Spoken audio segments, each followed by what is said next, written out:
आमच्या विद्यापीठाचे कुलगुरू, आमचे आवडते कुलगुरू डॉक्टर शिर्के सर, म्हणजे ते खरोखरच माझे आवडते कुलगुरू आहेत. याचं कारण वेळेच्या बाबतीत आणि बाकी सगळ्याच गोष्टीमध्ये जी तत्परता आणि अतिशय पंक्च्युअलिटी ज्याला आपण म्हणतो ती पाळत आजपर्यंत आलेली आहे.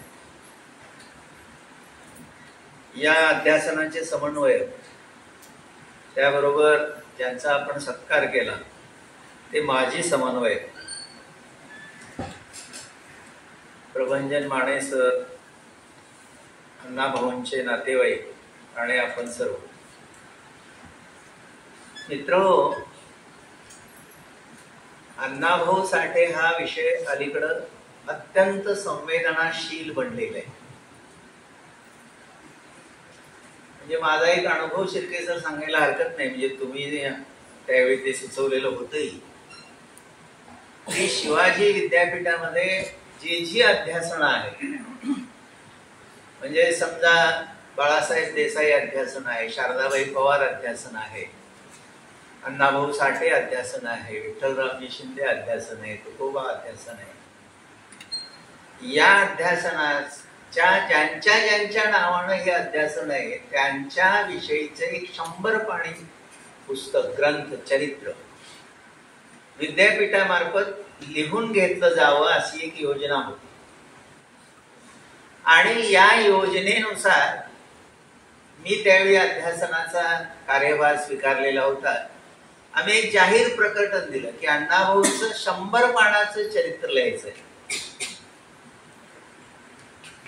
आणि पहिल्यांदा स्पर्धा म्हणून जाहीर केली की कुणीही लिहावं, ज्यातलं उत्कृष्ट चरित्र असेल ते आम्ही विद्यापीठामार्फत प्रसिद्ध करू. त्याला काही फार प्रतिसाद मिळाला नाही.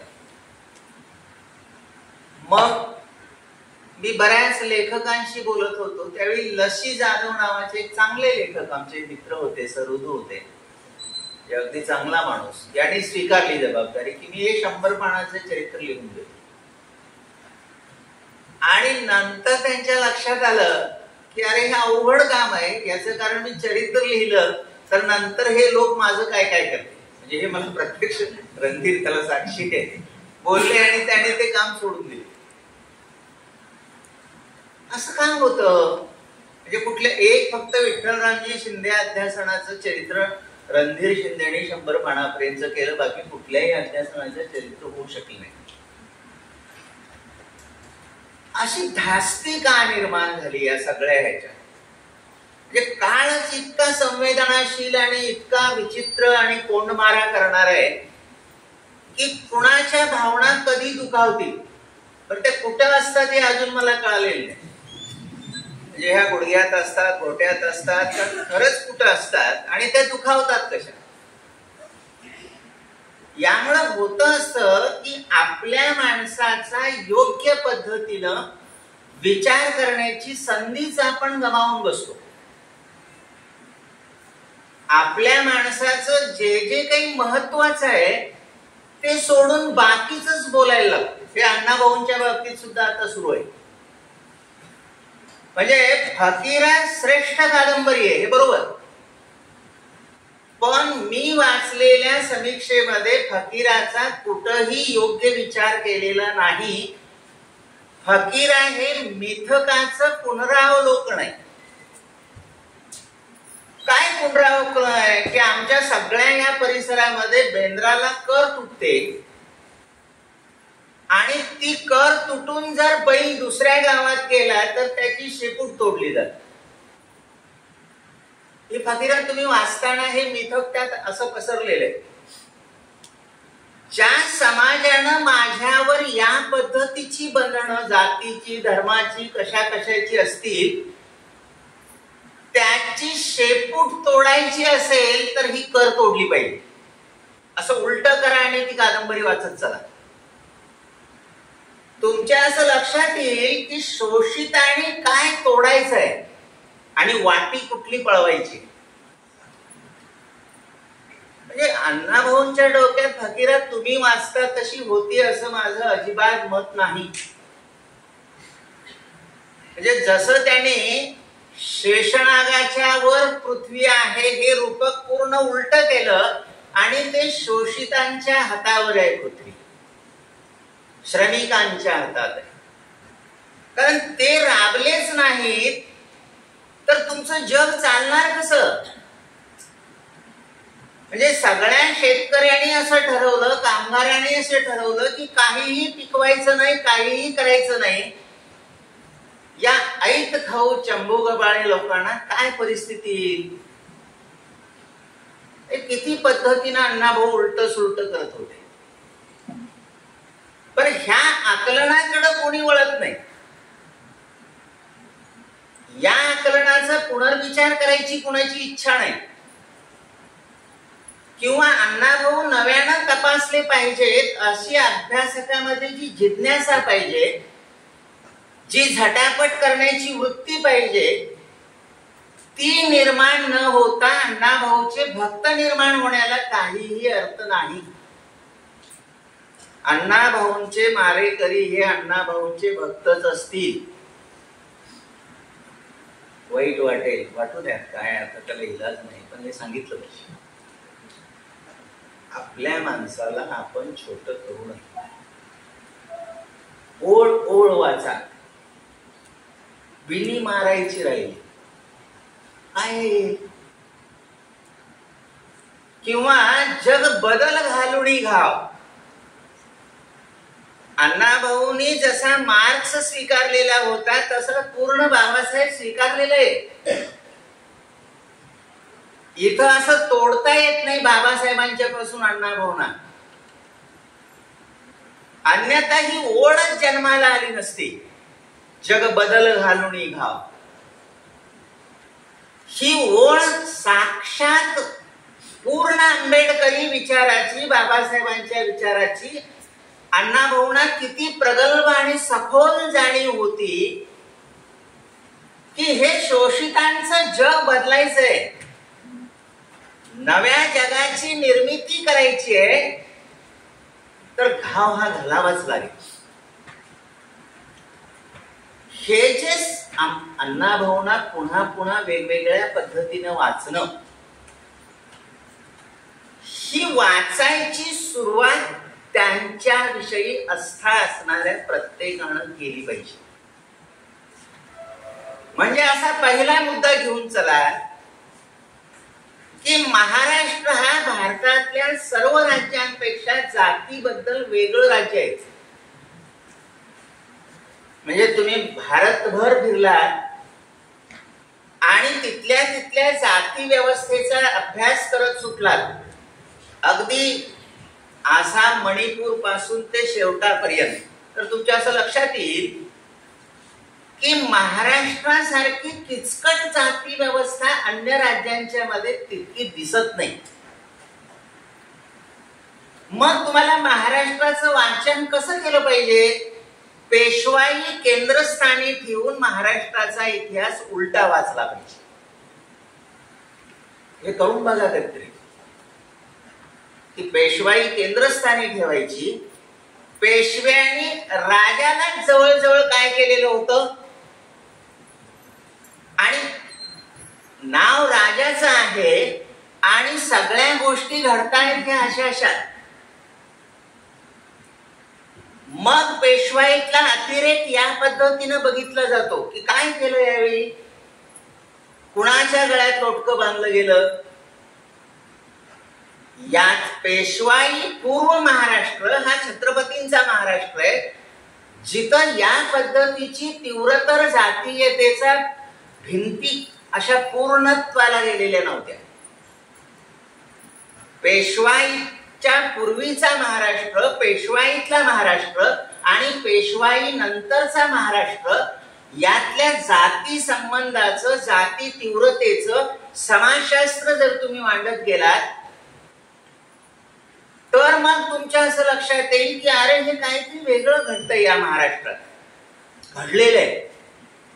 आणि हे घडता घडता इतकी विचित्र अवस्था निर्माण झालेली आहे की ज्याचं निव्वळ शास्त्रशुद्ध किंवा अतिशय स्वच्छ समाजशास्त्र महाराष्ट्राचं लिहिता आलं नाही.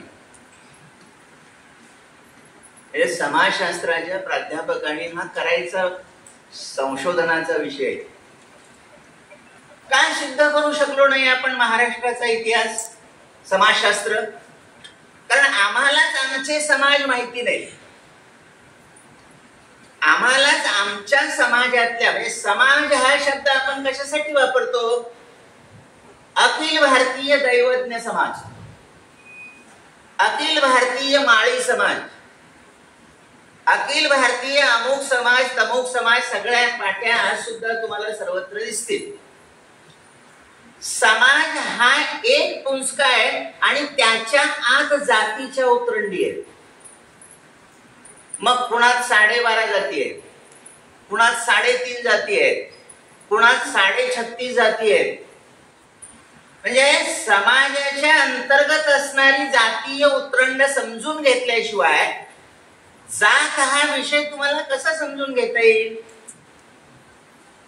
म्हणजे एका मराठ्याच्या मध्ये एकूण जाती 36 आहेत आणि त्यातली अर्धी पुन्हा सांगितली जाते 36.5. आता ह्या कोणी कोणी 72 जाती सांगतो. आता हे दक्कलवार पुराणामध्ये येणाऱ्या जाती व्यवस्थेविषयीची विधानं काय आहेत? तुम्हाला समाज समजून घेण्यासाठी या अंतर्गत ताण्याबाण्यांकडे जावं लागेल. तर मग तो समाज समजत जाईल. अण्णाभाऊंना हा समाज समजलेला होता. ज्या माकडीचा माळचा रणधीर शिंदे सरनी उल्लेख केला, स्मशानातलं सोनं, ही उदाहरणं फार देत जात नाही. म्हणजे मराठीमध्ये महाराष्ट्राचं समाजशास्त्र माहिती असणारा एकमेव लेखक अण्णाभाऊ साठे. हे टाळीचं वाक्य नाही, पण असा अभ्यास कुणीही केलेला नाही. काय करूया आपल्याला? काय अण्णाभाऊ समाजशास्त्र मांडतात आणि त्याचा शोध अण्णाभाऊंच्या नंतर आजही आपण घेत नाही. किती करंटे लोक आहोत. काय फकीरात काय समाजशास्त्र आहे? हे वारणा काठ फक्त वारणेचा राहत नाही, तो महाराष्ट्रातल्या सगळ्या नद्यांचा काठ होतो. कधीतरी असाही अभ्यास करा की पेशवाई पूर्व महाराष्ट्र, पेशवाई नंतरचा महाराष्ट्र, पेशवाईतला महाराष्ट्र आणि त्या सगळ्या गुंतागुंतीचा शोध घेणारा अण्णाभाऊ साठे नावाचा ताकदवान लेखक. झालेले अभ्यास मी बऱ्यापैकी वाचलेले, अण्णाभाऊंच्यावर लिहिलेले ग्रंथ मी बऱ्यापैकी वाचलेले, छाती ठोक समज. पण असं कुठं मला सापडत नाही. काय करायचंय? अशा कार्यक्रमांमधून नव्या अभ्यासकांना हा विषय मिळाला पाहिजे. म्हणजे अण्णाभाऊ हा रचणारा लेखक होता, सांगणारा लेखक नव्हता. आता हे नीट समजून घ्या. रचणारा लेखक कोण असतो आणि सांगणारा लेखक कोण असतो? म्हणजे मराठीतली सगळी दलित आत्मकथनं ही सांगितलेली आहे. माझ्या आयुष्यात असं असं झालं, आमचा गोठावळा असा होता, आम्ही हे सोचलं, असं होतं, असं झालं, असं झालं, सांगितलं. सांगून संपल्यानंतर नवं काही आलं का? म्हणजे लक्ष्मण मानेने पुढं नवीन उपराच्या पुढं काही केलं का? गायकवाडनं उचल्यानंतर काही असं भरघोस दिलं का? एक दया पवारांची कविता वगळली तर ते सांगितल्यानंतर थांबले. पण रचणारे कोण होते? रचणारे अण्णाभाऊ होते, रचणारे नामदेव ढसाळ होते, बाबूराव बागुल होते, शंकरराव खरात होते. ही यादी थोडीशी वाढवता येईल. रचणाऱ्याकडं दृष्टी असते. इमारत रचणाऱ्या माणसाला इमारत दिसत असते न बांधता सुद्धा. हे रचणारे अण्णाभाऊ काय काय रचत गेले ते सांगून थांबले नाही. म्हणजे अण्णाभाऊने आत्मचरित्र लिहिलं नाही ही बरीच गोष्ट आहे, अगदी तुकडे तुकडे लिहिलेले. कारण रचणाऱ्याला आत्मचरित्र लिहायची गरज नसते, त्यानं रचलेलं सगळंच त्याचं आत्मचरित्र असतं. जे जे अण्णाभाऊने रचलं त्यामध्ये अण्णाभाऊ आहे. म्हणजे छक्कड मधली तगमग एका तुटल्या भूप्रदेशाचा आधार घेऊन अण्णाभाऊ रचतात काय? म्हणजे काहीच झालं नाही तर अण्णाभाऊची छक्कड विश्वाच्या अंतापर्यंत राहील. हे रचना असते, ही रचणाऱ्याची ताकद असते आणि त्याला प्रतिभावंत म्हणतात.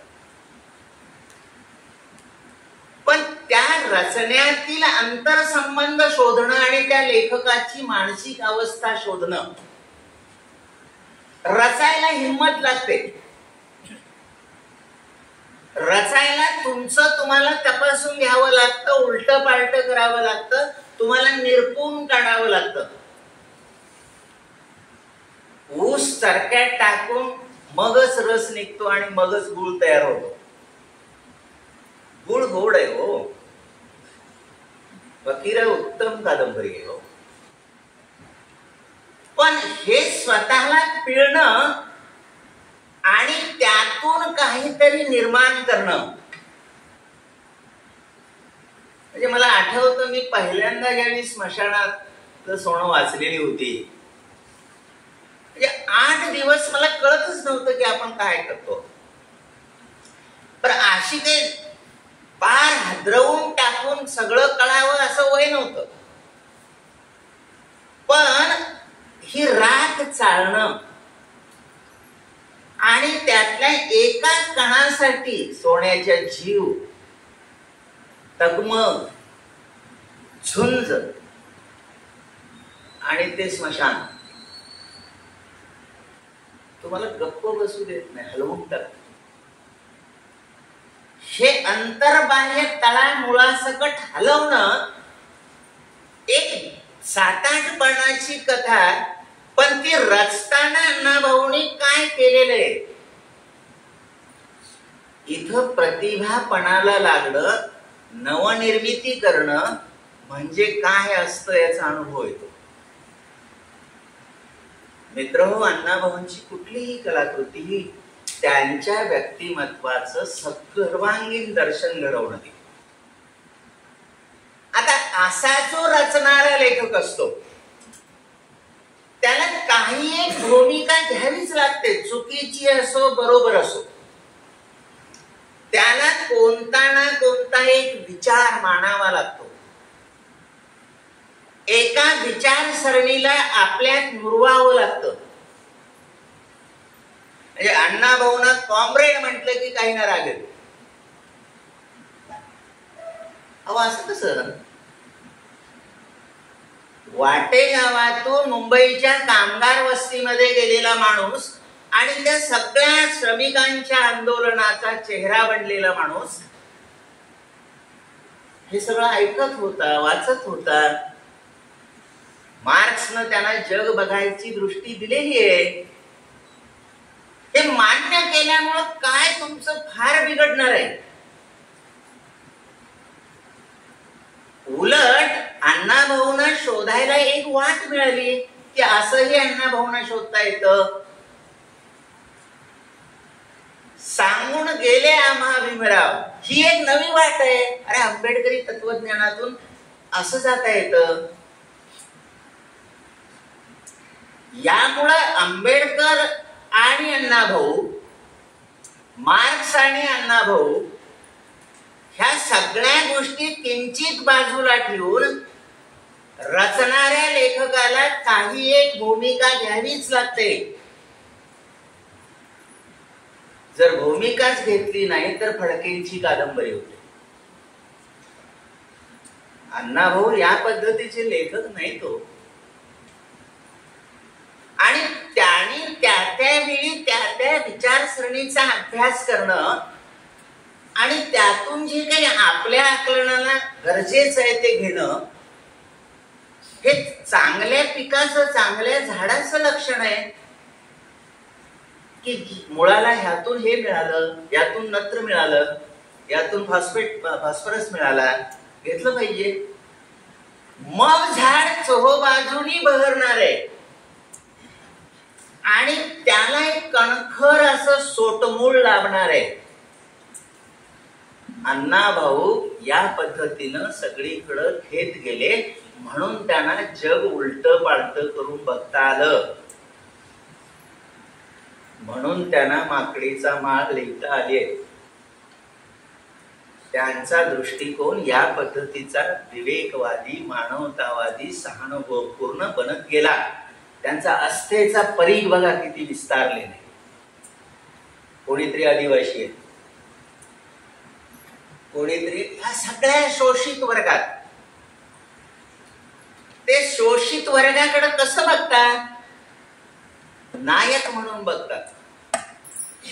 हे नायकत्व देण्याची जी दृष्टी आहे, ती दृष्टी ह्या वेगवेगळ्या विचारसरणीच्या वाचनातून आकारत गेलेली दृष्टी आहे.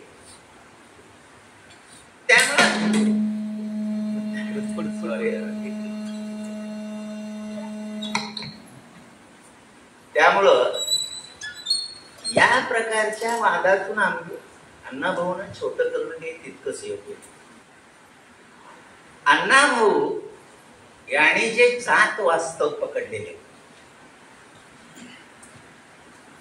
म्हणजे लेखक म्हणून काय करत असतो काम लेखक, हे सगळा बाबासाहेब वाचत असताना आणि सगळा अण्णाभाऊ वाचत असताना काय दिसतं? एकदा पॅरलल हा कार्यक्रम करून बघा की एका बाजूला पूर्ण बाबासाहेबांचं सगळं ठेवायचं लिहिलेलं. अर्थात ते आपल्याला शक्य नाही पूर्ण वाचणं, पण म्हणजे वाचतच नाही, पण जेवढं शक्य आहे तेवढं, आणि जेवढं शक्य आहे तेवढं अण्णाभाऊ हे दोन्ही बाजूला मांडा आणि पॅरलल वाचा. काय दिसेल तुम्हाला? जे वैचारिक लेखनातून अतिशय सखोलपणे मांडत होते, ते इकडं एक प्रकारचा कल्पित व्यूह मांडून त्याच गोष्टी अधोरेखित करत होते. असं एक पर्यायी वाचन करून पहा. फार नाही, पण मी थोडस हे केलेलं की इकडं बाबासाहेबांचं वाचायचं, इकडं अण्णाभाऊंचं वाचायचं. हा कल्पित व्यूह वापरून ज्या प्रकारची प्रज्ञा बाबासाहेबांची आहे तसं वैचारिक तर आपण नाही लिहू शकत, पण इकडं कल्पित व्यूहातून या प्रकारचं सूचन करण्याची शक्यता मला दिलेली आहे. तिचा वापर मी केला पाहिजे. त्यामुळे त्या दोघांचं कधीतरी समांतर वाचन आपण करावं. काय दिसेल? आवाज किती मोठा मोठा मोठा होत गेलेला आहे हे दिसेल. अण्णाभाऊंच्या बाबतीत सतत अन्याय करणाऱ्या अभ्यासकांना माझी नम्र विनंती, कधीतरी एकदा सगळी लोकनाट्य वाचून पहा. त्यांच्या इतकी महाराष्ट्राची माती कळालेला लेखक नाही. महाराष्ट्राचं नाटक हा कला प्रकार असं म्हटलं जातं. महाराष्ट्राचं काय नाटक? चूक, पुणे, मुंबई, नागपूर, नाशिक नाटक. महाराष्ट्राचा तमाशा, उर्वरित महाराष्ट्राचा तमाशा. म्हणजे आज जरी नुसता गण सुरू झाला तर निम्मा वर्ग डोलायला लागेल, जर खेड्यातली पोरं असतील. या गण, गवळणी आणि वगाला अण्णाभाऊंनी कसं बदललं आणि आपल्यासारखं केलं?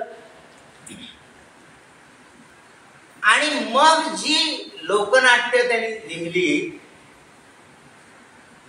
ज्या प्रकारची गीतं लिहिली, संयुक्त महाराष्ट्राचं यश हे अमरशेठ गव्हाणकर आणि अण्णाभाऊंचं आहे, हे तुम्ही पुन्हा पुन्हा नोंदवून घ्या.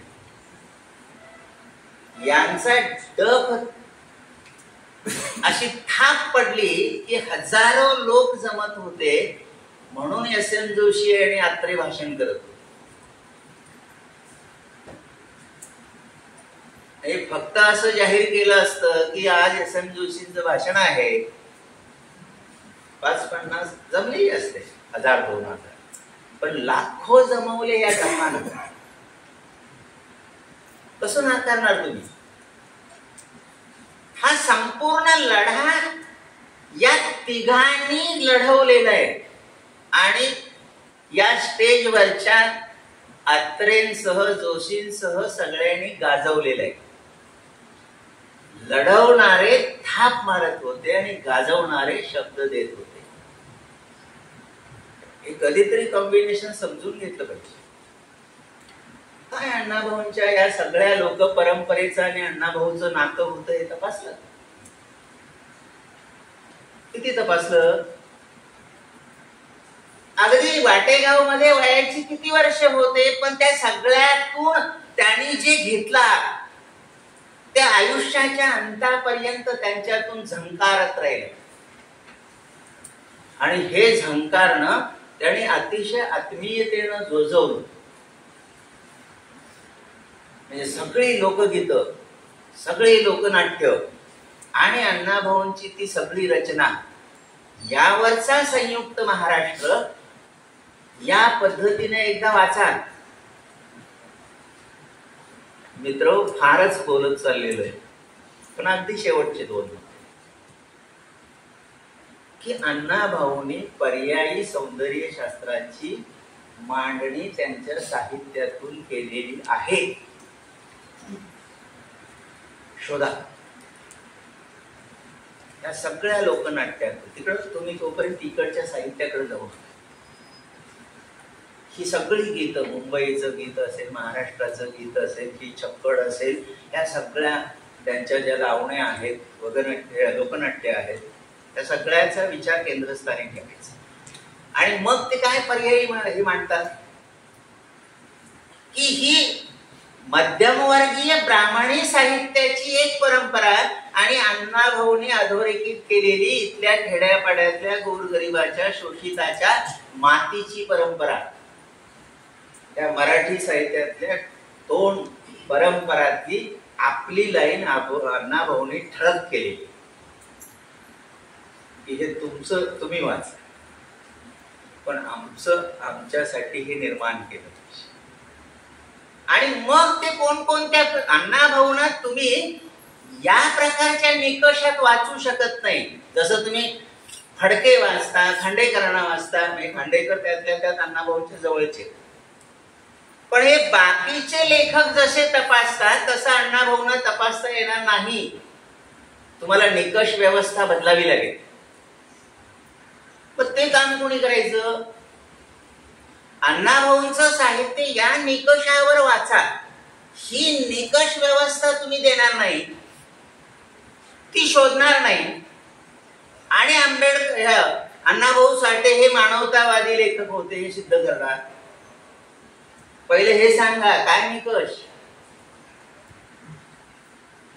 मानवता असल्याशिवाय आत लेखक लिहू शकत नाही. ते सगळं फडके पद्धतीचं होतं.